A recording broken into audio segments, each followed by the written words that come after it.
এখন আমরা কথা বলতে পারছি, এটি আমাদের একটা অনেক বড় শান্তির বিষয়। স্বাধীনভাবে আসলে গান করার একটা আনন্দই আলাদা। শহীদ মিনারে দাঁড়াতে পারিনি, কোথাও কোনো স্টেজ করতে পারিনি, আজকে পারছি, যতটুকুই হোক পারছি। কিন্তু আজকে আমরা পুরো অনুষ্ঠান জুড়ে আমরা দেশের গান রেখেছি। ম্যাডামকে নিয়ে গান করেছি, তারেক রহমানকে নিয়ে গান করেছি, আমাদের দলীয় যে কার্যক্রমগুলো আছে সেগুলো উপস্থাপন করবার চেষ্টা করেছি। সেই রেল লাইনের ধারে মেঠো পথটার পারে দাঁড়িয়ে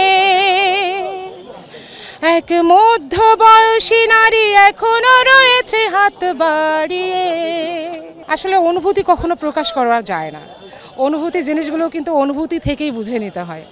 আমরা এখন গান করছি, আমরা কিন্তু সবসময় গানে গানে সংগ্রামের গান করি, আমরা দেশের গান করি, আমরা মানুষের ভেতরে এই 3 মিনিট 5 মিনিটের মধ্যে যে গানটা হয় এর মধ্য দিয়ে কিন্তু আমরা প্রবেশ করার চেষ্টা করি। সেই 52 সাল, সেই 71, এখন যদি আমরা বলি আমাদের 24-এর কথা, 5ই আগস্টের কথা, আসলে আমরা তো সবসময় বাকরুদ্ধ একটা অবস্থায় থাকি। এখন আমরা কথা বলতে পারছি, এটি আমাদের একটা অনেক বড় শান্তির বিষয়। এবং অনেক কিছু বিশৃঙ্খল অবস্থায় আছে, এটা আমাদের মানে না বলার মতন জায়গা নাই।